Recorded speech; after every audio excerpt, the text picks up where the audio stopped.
오늘 말씀 제목은 승리의 전적비보다 예배라는 제목으로 함께 은혜 나누기를 원합니다. 미국의 역대 대통령 중에서 가장 존경받는 대통령은 아브라함 링컨입니다. 그리고 다음에 존경받는 분이 있습니다. 조지 워싱턴 대통령입니다. 이 조지 워싱턴 대통령은 언제나 주의를 철저하게 지켰던 사람입니다.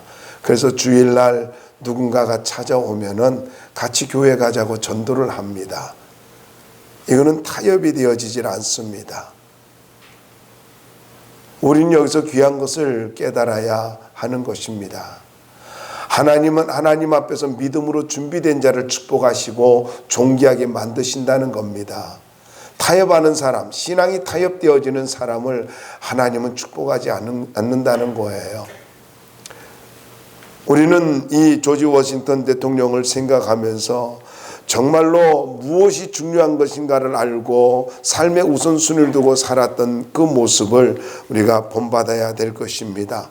본문을 우리가 이해하기 위해서 조금 설명을 한다면은 아이성 전투에서 대승을 합니다.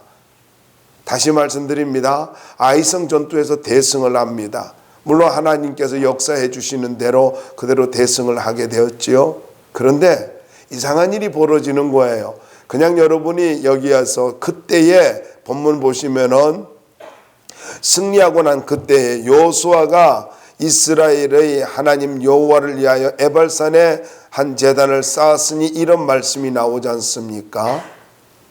여러분 한번 생각해 보시기 바랍니다. 이 말씀을 조금 더 이해하기 위해서 29절 말씀 보세요. 그가 또 아이 왕을 저녁 때까지 나무에 달았다가 해질 때 명령하여 그의 시체를 나무에서 내려 그 성문 어귀에 던지고 그 위에 돌로 큰 무더기를 쌓았더니 그것이 오늘까지 있더라. 언제 아이성 왕을 죽였어요? 저녁 때 죽였어요. 그리고 나서 에발산, 그리심산과 에발산이 있는 세겜 쪽으로 가가지고 에발산에다가 뭐를 쌓았다고요? 제단을 쌓았다라는 것입니다. 그런데 이게 뭐냐면은요, 여러분 지금 이 저녁 때의 왕을 죽이고 난 다음에 에발산이라고 하는 곳까지 세겜까지 여기 아이성에부터 세겜까지가 30km예요. 30km. 그러니까 이 30km를 가지고 그 밤에 간 것입니다. 이게 엄청난 것 아닙니까? 그리고 나서 그곳에 제단을 쌓고 난 다음에 번제와 화목제를 드리고 그리고 모세를 통해서 하나님께서 말씀하신 그 말씀을 모두 다 이스라엘 백성들에게 들려주는 것입니다. 이것이 본문의 내용이에요.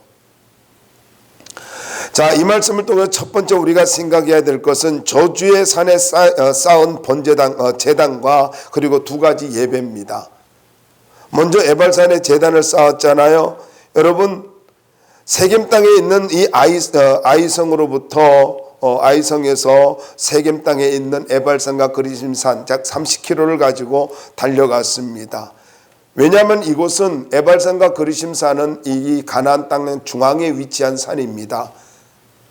특별히 그리심산은 해발 850m이고 그리고 에발산은 해발 940m입니다. 조금 더 높아요. 그리고 에발산은 에발이라고 하는 말이 뭐냐면 나뭇잎이 없다라는 그런 뜻입니다. 나뭇잎이 없다. 그래서 여기는 거의 바위산입니다. 바위산이고 크고 작은 바위산으로 되어져 있는데 둥근 봉우리로 만들어져 있는 바위산이에요. 근데 여기에는요 이 산 길슬기 원형극장 같이 되어 있고 그래서 이 말을 하면은 이 증폭 장치가 없음에도 불구하고 소리가 증폭이 되어서 소리가 너무 잘 들립니다. 그런데 이런 곳에서 지금 모세가 말을 하고 있는 거거든요. 그래서 이 모습을 보고 프랜시스 셰퍼라고 하는 유명한 분이 있는데 이분이 이곳을 에발산 이곳을 일컬어서 하나님의 원형극장이다 이렇게도 표현할 정도로 정말로 그 소리가 잘 들리는 그런 곳입니다. 자, 이곳은 아주 역사가 깊은 곳인데 믿음의 조상 아브라함이 갈대아 우르에서 하나님 말씀을 듣고 떠나지 않습니까? 그런데 바로 이 세겜에 와가지고 이 그리심산과 에발산에 있는 세겜에 와서 첫 번째 제단을 쌓습니다. 그러니까 세겜은 어떤 곳이냐? 아브라함이 처음으로 제단을 쌓은 곳입니다. 가나안 땅에 들어와 가지고. 그뿐만이 아닙니다. 이곳은 그의 손자 야곱이 와가지고 우물을 팠던 곳이고, 이 우물을 파가지고 자손들에게 물려줌으로 인해서 우리가 요한복음 4장에 보면은 사마리아 여인이 우물을 길지 않습니까? 바로 이 야곱의 우물을 말을 하고 있습니다. 그래서 그들은 생각하기를 야곱을 최고로 큰 사람으로 생각하는 거예요. 그리고 야곱의 우물이 이곳에서 존재하고 있다라는 것이죠. 그런데 이 야곱의 우물이 있는 이곳에서 나중에 보면은 이 세겜 땅에서 야곱이 한 10년 동안 생활하면서 그의 딸 디나가 강간을 당하기도 하고, 그리고 엄청난 살육전이 벌어지죠. 거기서 우리가 잘 아는 대로 시몬과 레이가 세겜 사람들을 죽이지 않습니까? 자, 이 세겜 땅에서 야곱으로부터 약 2000년 후에 예수님께서 사마리아 여인을 만나서 인생의 행복을 잃어버린 이 여인에게 인생을 회복시켜 주시는 그런 역사가 일어나게 되죠. 그래서 이곳은 아주 매우 중요한 곳이다라는 것입니다. 바로 이곳에서 여호수아가 제단을 쌓았는데, 어떤 제단을 쌓고 나서 어떤 일을 하고 있습니까? 두 가지죠. 첫 번째, 제단을 쌓는데 번제와 화목제를 드리게 되어집니다. 31절 말씀에 보면 번제가 나오지 않습니까? 한번 볼까요? 31절 보세요. 거기에 후반절에 보면은 새 돌로 만든 제단이라, 다듬지 아니한 새 돌로 만든 제단이라 무리가 여호와께 번제물과 화목제물을 그 위에 드렸다라는 말씀이 나옵니다. 번제라는 게 뭡니까? 이 번제라고 하는 것은 제물을 완전히 태워가지고 하나님 앞에 올려드리는 제사입니다. 그래서 전부 다 태워서 드리기 때문에 번제는 헌신을 의미하고 있습니다. 뿐만 아니라 이것은 구속사적으로 예수 그리스도의 십자가의 죽음을 의미하고 있습니다. 다시 말씀드려서 죄로 인해서 저주를 받아서 죽어야 할 인간을 대신해서 예수님이 십자가에 달려 돌아가심으로 말미암아 완전한 죽음을 가지고 죽으심으로 말미암아 하나님 앞에 온전히 드려지는 헌신의 의미가 있다라는 거지요. 그래서 누구든지 예수 그리스도를 가지고 영접하기만 하면은, 예수 그리스도를 믿기만 하면은 모든 죄와 저주로부터 벗어나게 만들어 주시는 그런 의미가 있다라는 것입니다. 그리고 나서 화목제가 드려졌죠. 화목제라고 하는 말은 완성하다, 그리고 건전하다, 평온하다라고 하는 말에서 유래된 말입니다. 화목제. 그리고 그 어원은 리콘실레이션이라고 하는 말인데, 철저하게 변화시킨다라고 하는 그런 의미가 있습니다. 그래서 요한일서 2장 2절에 보면은 그는 우리 죄를 위하여 화목제물이니, 우리 죄를 위한 화목제물이니 우리만 위할 뿐 아니라 온 세상의 죄를 위하심이라. 자, 예수님께서 어떤 분이었다고요? 화목제물이다 라고 말하고 있어요. 무슨 말입니까? 깨어진 하나님과 인간의 관계를 가지고 예수님께서 십자가에 달려 돌아가심으로 말미암아 모든 관계를 회복시켜 놨다라는 것입니다. 그리고 나서 고린도후서 5장 18절 말씀에 보면은 모든 것이 하나님께로서 났으며 그가 그리스도로 말미암아 우리를 자기와 화목하게 하시고 또 우리에게 화목하게 하는 직분을 주셨다라고 말씀하고 있습니다.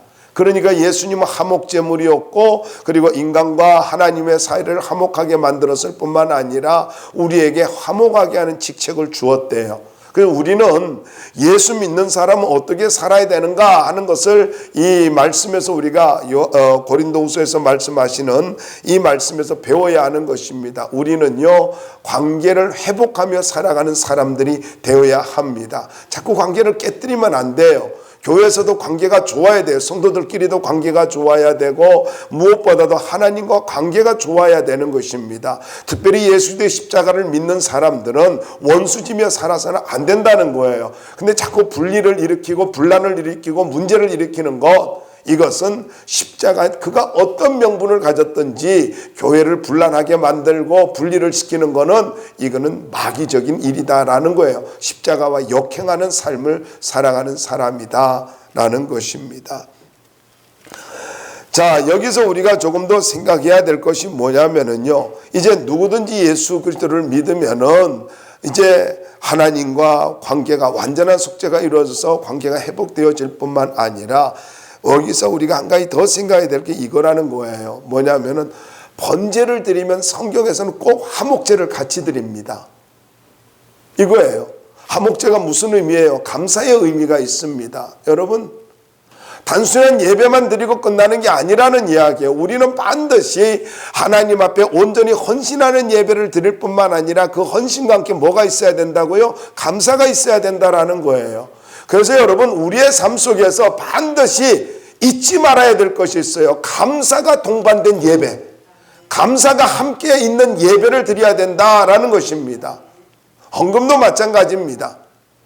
여러분, 우리가 생활을 하면서 감사가 있는 삶을 살아야 되는 거예요. 화목제는 뭐라고요? 감사예요. 철저히 변화되어지는 것이, 여러분, 감사는 그냥 할 수 있는 게 아니죠. 변화가 돼야 감사가 되고 은혜를 받아야 감사를 할 수 있는 거예요.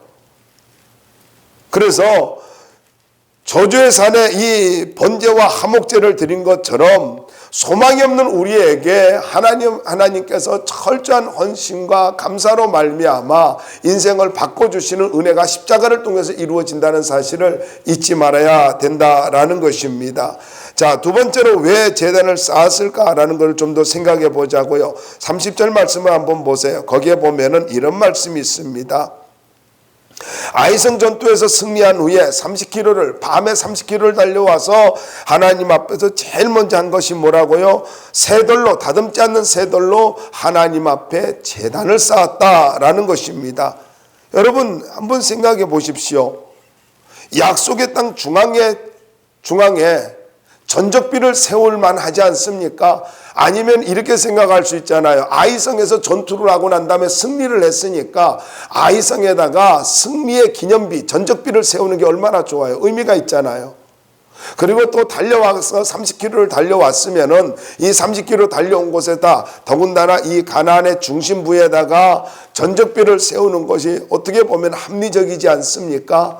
그런데 여호수아는 그러지 않았다는 거죠. 자기의 전적비를 세우는 것이 아니라 축복의 잔을 드는 것이 아니라 그곳에 하나님을 위하여, 다시 한번 보세요. 거기에 보면은 하나님 여호와를 위하여, 바로 이거예요. 여호와를 위하여 제단을 쌓았다는 거예요. 왜 제단 쌓았다고요? 하나님을 위해서, 자기에게 승리를 주신 여호와를 위해서. 그러면 여러분, 여기에서 아주 중요한 사실을 우리가 생각해야 되는 것입니다. 축배의 잔을 든 것도 아니고 전적비를 세운 것도 아니고 여호와를 위해서 그 제단을 쌓았다라고 하는 것은, 그것은 아이성 전투가 하나님의 은혜였다라는 거예요. 오늘의 성공이, 오늘의 축복이 누구라고요? 내가 능력이 있어서 한 것이 아니라 하나님의 은혜였다라는 거예요. 하나님의 은혜. 그래서 은혜를 잊지 않으니까 예배를 드리는 거예요. 그뿐만이 아니죠. 더 나아가서 우리가 생각해야 될 게 무엇입니까? 앞으로도 하나님께서 가나안의 축복을 주실 걸 믿습니다 하는 믿음의 고백이라는 것입니다. 여호와를 위하여 예배를 드리는 것은요, 은혜의식에서 나오는 것이며 하나님 앞에서 꿈을 가지고 하나님 앞으로도 가나안의 축복을 주실 줄로 믿고 가나안의 모든 전쟁에 승리를 줄 줄로 믿습니다.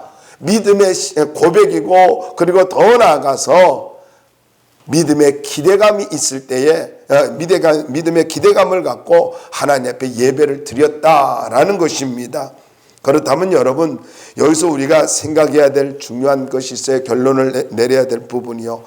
여기서 하나님을 위해서 예배를 드렸다는 이 말씀 속에서 예배는요, 은혜의식이 있어야 되고, 예배는 더 나아가서 꿈을 가지고 있어야 된다는 거예요. 믿음이 있어야 된다는 거예요. 그리고 이것이 하나님을 위한 예배가 되어야 한다라는 것입니다. 예배를 하나님을 위해서 예배를 드린다라고 한다면은 내가 예배가 지금 하나님이 받아주실까? 내 예배가 하나님께 상달될까? 이것에 초점을 맞춰야 되지 않겠습니까? 예배의 핵심이 뭐예요? 하나님을 위한 것이라고요. 나를 위한 것이 아니에요. 그렇다면 우리는 여기서 조금 더 나가서 교훈을 받아야 될 것은요, 예배 시간에 시험이 든다는 말 자체가 얼마나 인본주의적인 것인가를 알아야 된다라는 거예요. 나 중심이니까 시험 드는 거예요. 하나님을 위한 것이라고 한다면, 예배가 하나님을 위한 것이라고 한다면은 이 예배가 하나님께 연락되어졌는지 안 되어지는지 여기에 우리가 초점을 맞춰야 되고, 여기에 긴장감이 있어야 되는 거예요. 예배는요, 하나님을 위한 것이어야 됩니다. 그리고 은혜의식에 대한 고백이 나와야 되는 거예요. 하나님이 나에게 복을 주셨고 승리를 주셨고 하나님이 성공하게 해주셨다, 이런 믿음의 고백이 있어야 되는 거다라는 것입니다. 그러면요, 예배는 어떤 것입니까? 하나님을 향한 신앙 고백이 있어야 돼요. 하나님을 향한 신앙 고백. 하나님은 은혜의식과 신앙 고백이 있는 그런 예배를 기뻐하신다라는 것입니다. 그래서 예배가 뭐냐? 은혜의 산물입니다. 잊지 마세요. 예배는 내가 드리고 싶으면 드리고 말고 싶으면 마는 그런 것이 아니라는 거예요. 아무리 코로나19가 이런다 할지라도 우리는 예배 중심의 삶을 살아야 되고 하나님의 뜻이 있을 거라 믿고 살아야 되는 거예요. 예배는 타협되어질 수 있는 것이 아니라 하나님을 위한 것이어야 된다라는 것입니다. 교통이 얼마나 불편했겠어요. 승리를 한 후에 전쟁을 치렀기 때문에 얼마나 피곤했겠어요. 그런데 30km를 달려간다? 여러분, 이건 엄청난 일 아닙니까? 그런데 30km를 달려가서 하나님 앞에 예배드렸다라는 것은 여호수아의 아름다운 믿음을 볼 수가 있다라는 것입니다.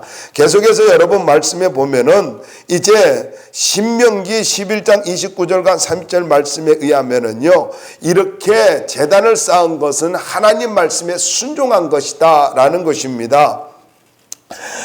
여러분 한번 신명기 11장 29절과 30절 한번 찾아보시기 바랍니다. 신명기 11장 29절 30절입니다.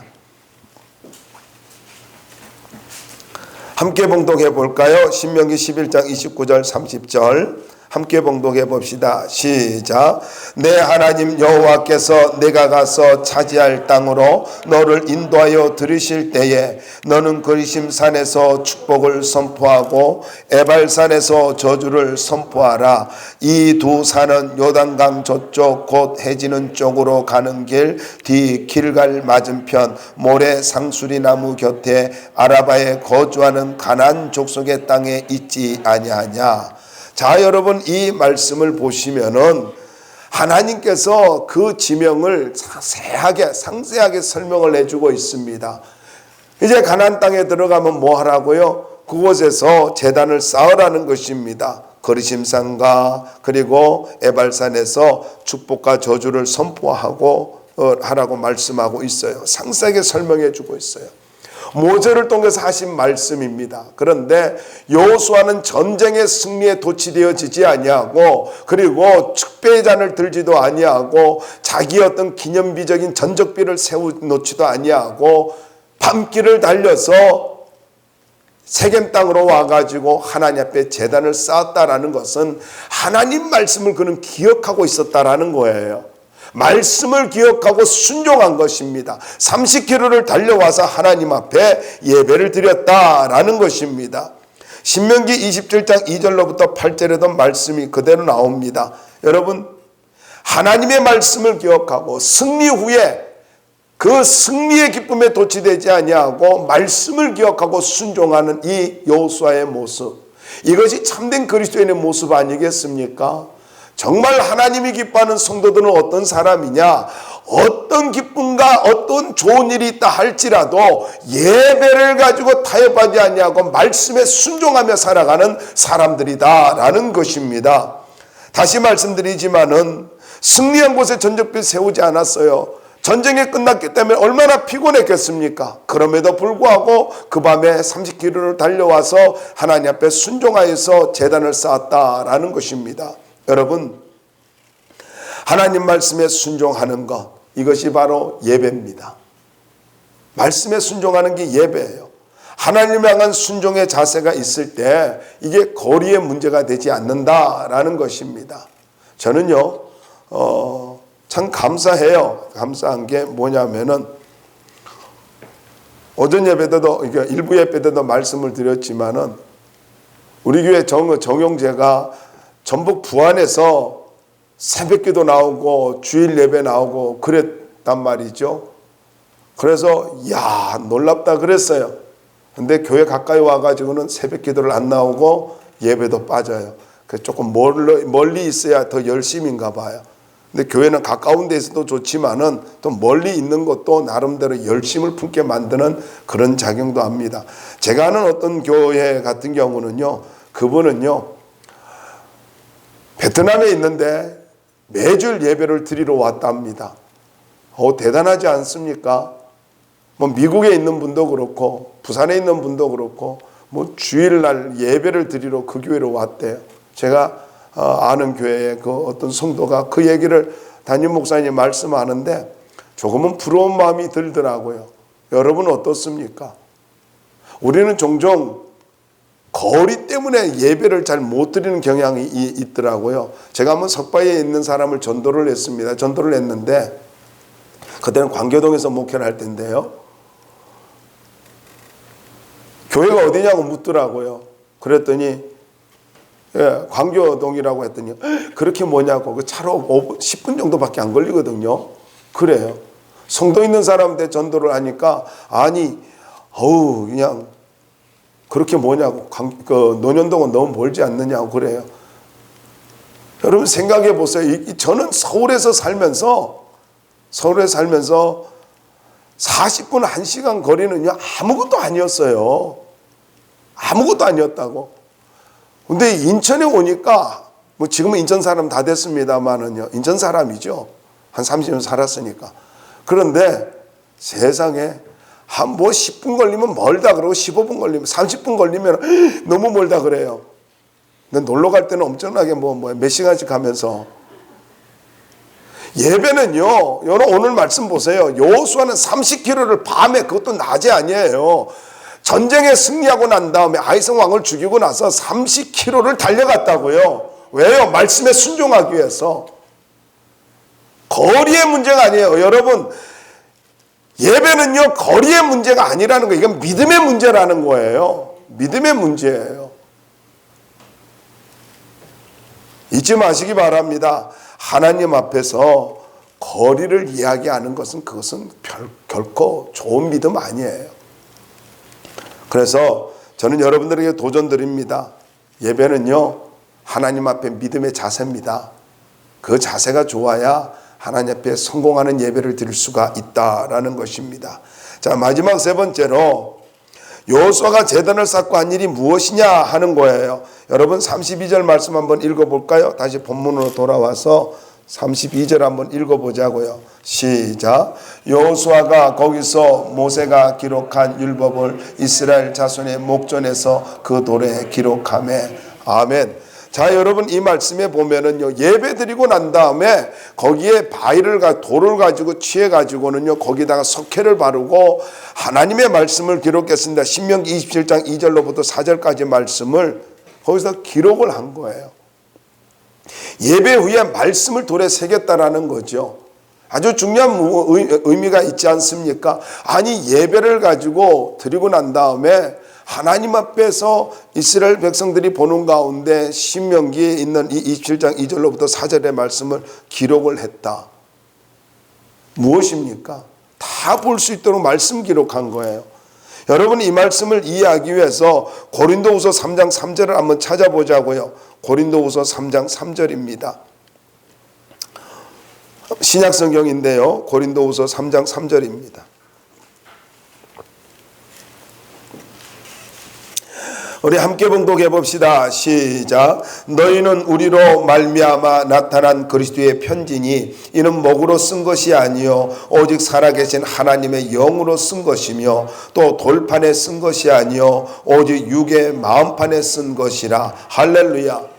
자, 뭐라고요? 마음판이 뭡니까? 이걸 옛날에는 신비라 그랬어요. 신비. 옛날 성경에는 마음판, 마음의 돌비라 해서 신비라 그랬는데 이 돌판을 가지고 마음판에다 새겼다고 하는데 먼저 우리가 생각해야 될 게 이 말씀에서 내가 새긴다라고 이게 생각을 하는 것이 아니라 오늘 여기 고린도후서 3장 3절에 보면은 오직 살아계신 하나님의 영으로 쓴 것이며, 여러분 예배를 드릴 때에 중요한 것이 있습니다. 그게 뭐냐면은요, 예배를 드리고 나면 반드시 우리의 마음에 돌비가 세워져야 된다라는 거예요. 무슨 말씀인지 이해가 가시겠어요?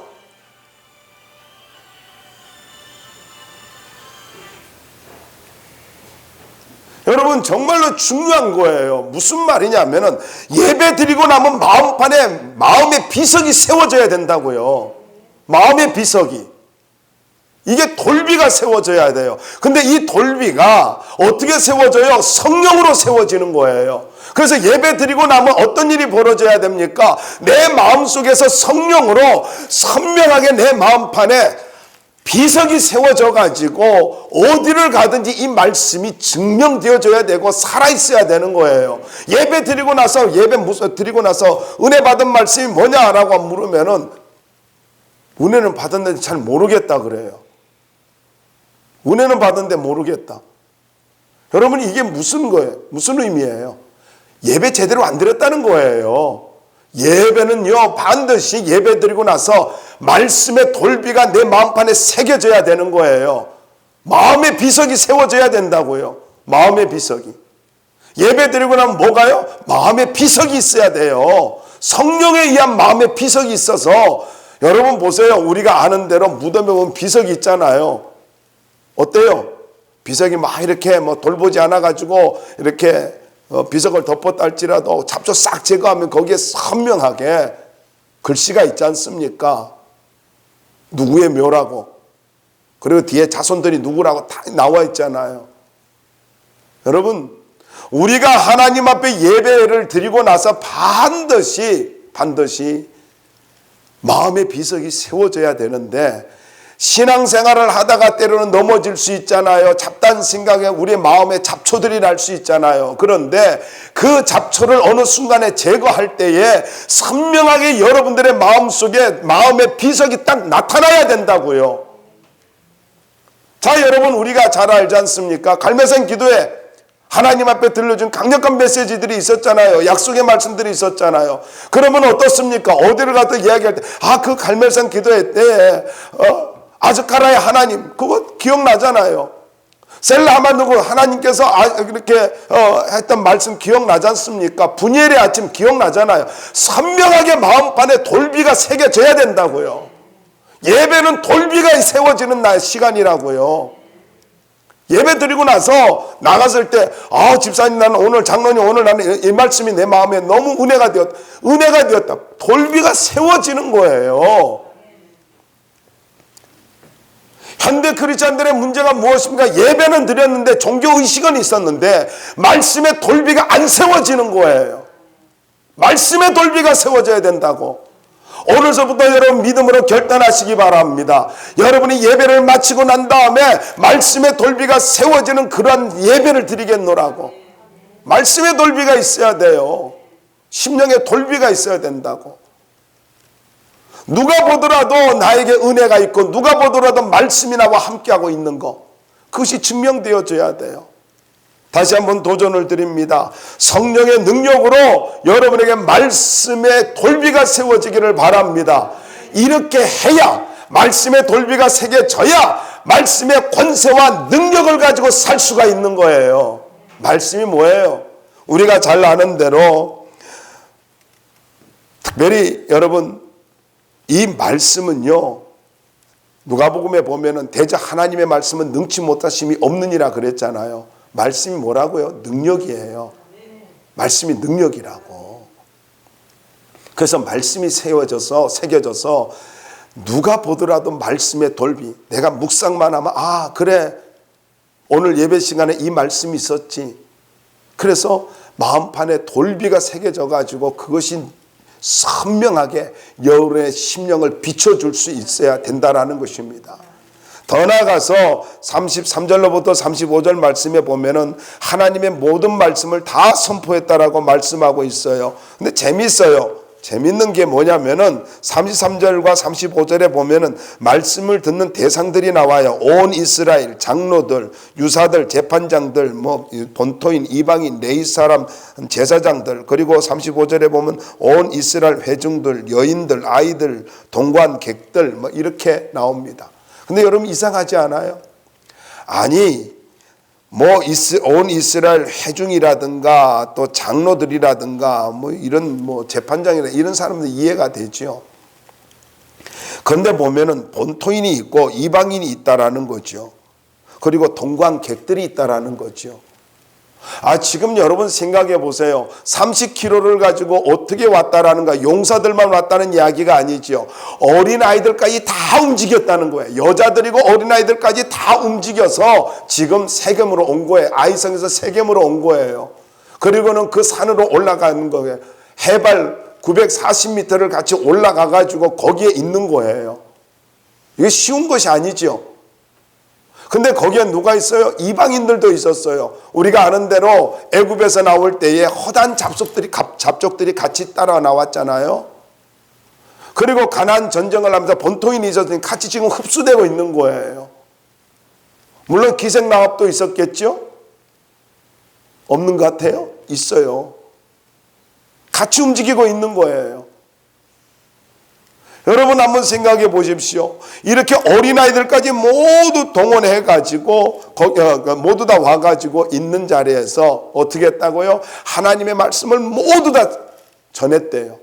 모두 다. 하나님 말씀을 하나도 남김없이 전했다는 것입니다. 여러분 말씀을 보십시오. 34절에 보면은 한번 읽어봅시다. 34절 시작. 그 후에 여호수아가 율법책에 기록된 모든 것대로 축복과 저주하는 율법의 모든 말씀을 낭독하였으니 35절 보세요. 낭독하지 아니한 말이 하나도 없었더라. 거류민들까지 다 듣게 만들었어요. 여러분 이 말씀 속에서 우리가 생각을 해야 될 것이 있습니다. 바로 무엇이냐면요. 축복과 저주의 말씀을 전할 때 모두 다 아멘 했다라는 거예요. 우리는 어때요? 그냥 책망의 말씀이 아니에요. 저주의 말씀인데도 아멘을 했어요. 하나님의 말씀이니까. 그럼 이건 뭘 이야기하고 있습니까? 이렇게 하나님 말씀에 아멘을 했다라고 하는 것은 뭘 이야기하고 있냐면요.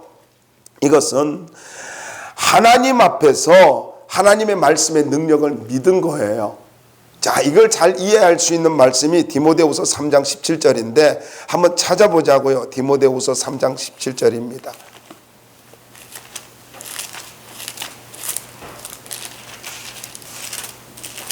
데살로니가서 다음에 있어요. 디모데후서 3장 17절 말씀 보자고요.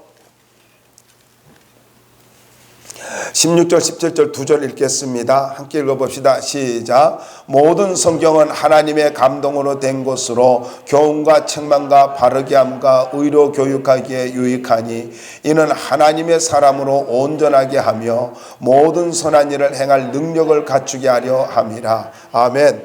자, 여러분 이 말씀에 보면은 하나님 말씀은요, 교훈과 책망과 바르게 함과 의로 교육하기 유익하대요. 그런데 이 말씀이 어떻게 한다고요? 이는요, 하나님의 사람으로 온전하게 한다는 거예요. 다시 말씀드리면 우리를 성숙하게 만든다는 거예요. 말씀이 우리를 성숙하게 만드는 거예요. 말씀이. 그리고 모든 선한 일을 행한 뭐를 갖춘다고요? 능력을 갖추게 하려 합니다. 말씀이 있어야, 말씀이 내게 들어와야, 말씀이 내 것이 되어야 능력이 임한다는 거예요. 능력을 갖춘다는 거예요. 하나님의 일을 하는데, 가치 있는 일을 하는데, 주님께 영광을 돌리는 일을 하는데 반드시 말씀이 있어야 능력이 갖춰진다는 거예요. 말씀 없으면 능력이 갖춰지지 않다라는 거예요. 그래서 여러분 종교적인 예배 드리지 마시기 바랍니다. 살아있는 예배 드리십시오. 성령이 여러분의 마음판에 말씀을 새겨주시는 그러한 예배를 드릴 수 있기를 바랍니다.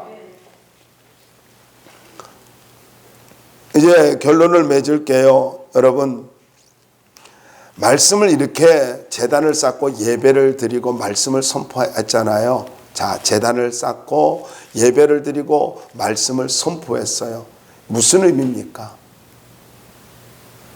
가나안의 축복에 대한 기대감입니다. 하나님이 우리와 함께 한다는 믿음입니다. 믿음이에요. 이렇게 하는 이유가 뭐예요? 이렇게 순종하는 이유가 뭐예요? 하나님 우리와 함께 해 주십시오. 우리와 함께 하고 있음을 믿습니다. 그리고 더 나아가서 하나님이 약속한 대로 가나안의 축복을 줄 줄로 믿습니다. 믿음의 고백이에요. 그래서 제단을 쌓는 것, 예배를 드리는 것, 말씀을 선포하는 것, 이것은요 이스라엘 백성들에게 믿음을 심어주는 것이며 꿈을 심어주는 시간이었습니다. 어디에서요? 저주의 산에서, 해발 940m에서. 아니 밑에서 하면 안 돼요? 아니 밑에서 하면 안 되냐고요. 세겜 땅 뭡니까 샘물이 있고 편안한 곳에서 하면 안 돼요? 해발 940m까지 올라가야 돼요? 예, 올라가야 돼요. 왠 줄 아세요? 하나님이 말씀했기 때문에요. 하나님이 원하시는 장소에서 제단을 쌓아야 되고 하나님이 원하시는 곳에서 예배를 드려야 되고 말씀이 선포되어져야 하기 때문입니다. 하나님 말씀하시는 곳, 그곳에서. 사랑하는 여러분, 코로나19로 인해서 여러 가지로 힘든 부분이 있을 줄 압니다만은 더 나은 미래와 더 나은 축복을 위해서, 더 나은 인생을 위해서, 우리의 자녀들을 위해서 하나님 앞에 예배는 타협되어지면 안 됩니다. 어떤 모양으로든지 지혜롭게 예배 드리면서 하나님께 영광 돌리며 살 수 있기를, 정말 하나님이 기뻐 받으시는 그런 예배를 드리면서 하나님의 시선이 여러분에게 주목하는 그런 은혜가 있기를 주의 이름으로 축원합니다.